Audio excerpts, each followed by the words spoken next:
Hello, nasubukan nyo na ba to? Ang pagluto sa chicken breast. Ayan, ang sarap nito guys. So yummy nito with lettuce.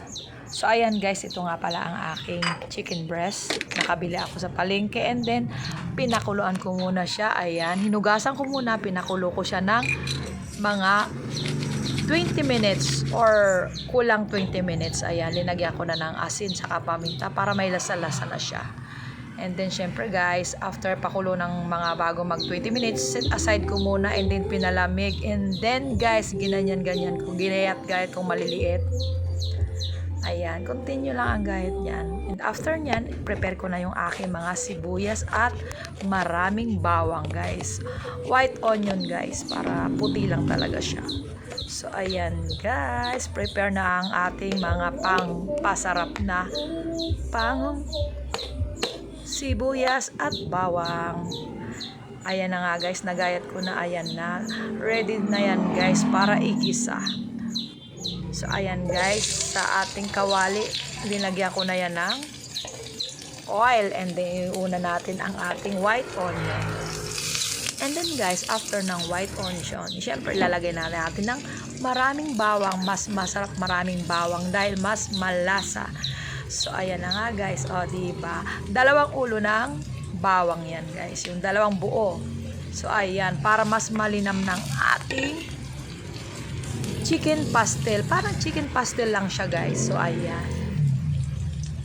Syempre guys, tinimplan ko yan ng sugar para medyo may namis ng konti. Sugar and of course, lagyan ng kaunting soy sauce.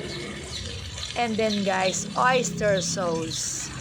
Super masarap ang ating sarsa ng kaunti ng ating chicken pastel. And then lagyan ng paminta. Mix together. And then guys, lagyan natin ng kaunting pang-spicy ang ating siling labuyo para may kaunting kagat na anghang. So ayan na nga guys. And after that, lagyan na natin ating ginayat na chicken breast. Ayan guys. So yummy na yan.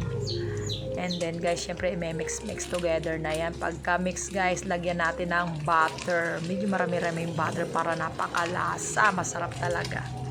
So ayan guys. So yummy. Ang ating chicken pastel na ikukot natin sa ating mga lettuce. Ang sarap. So yummy talaga. So ayan guys, tinutunaw ko muna ang ating butter niyan. Napakalasa talaga guys. And then guys, nilagyan ko yan ng pampakulay, yung ano, alam niyo na yung pampakulay, para medyo may brown siya. And then guys, ayan na, nasandok ko na. So start na tayong kumain guys. Napaka-yummy talaga neto. So ibabalot natin sa ating lettuce. So ayan guys, napaka-yummy. May lettuce ako and then pipino. So yummy na, kahit na walang kanin, napakasarap na guys. So ayan, let's eat na. Napaka-yummy, delicious. So ayan, gawin nyo to sa chicken breast nyo.